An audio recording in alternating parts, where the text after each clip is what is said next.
Hey Jeremiah, this is Mrs. Skoglund. Just wanted to give you some feedback on your summer assignment.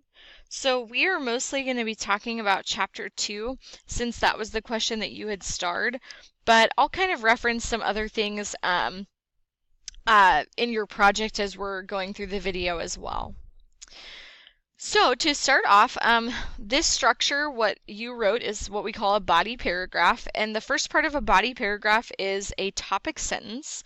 So what I look for there is a concise sentence at the beginning of your paragraph that really provides an answer to the question asked.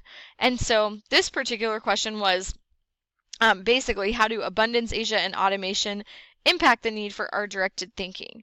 So your topic sentence says, basically we've relied on the left side of the brain until today. I'm not sure that totally gets to the part about abundance, Asia, and automation, right? How specifically are those things impacting this need and changing things?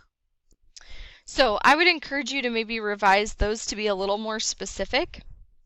The next thing I look at is actually at the end of your paragraph, and it's a concluding sentence, which we want to tie back to the question again and sort of signal to the reader like, okay, the paragraph is wrapping up.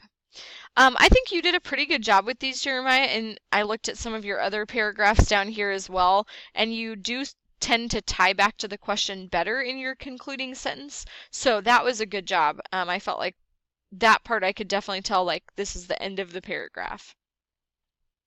All right, next I looked at evidence. I would encourage you, Jeremiah, to revise this section of your summer assignment because I noticed that a lot of times the evidence you've picked isn't necessarily the best connection to the question being asked. So, for example, this quote that you've picked kind of just talks about what R-directed skills are going to be needed. But notice that's really not what the question is asking. The question is asking about these things, abundance, Asia, and automation.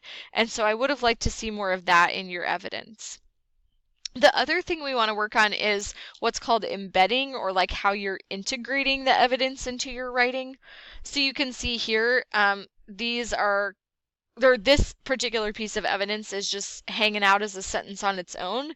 And we want you, since it's your writing, to at least lead into the quote, to at least say, Daniel Pink explains the very triumph or whatever.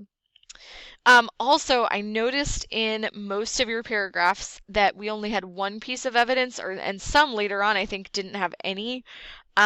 So at the sophomore level, we do expect at least 2 pieces of evidence per paragraph. So I would definitely encourage you to go back and add those in.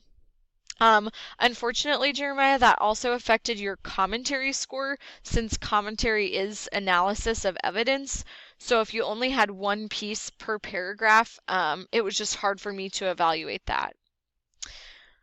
Also on your commentary, I think you do a good job of I think you get the quote and you explain what the quote means, but I would like to see you tie it more directly again back to that question.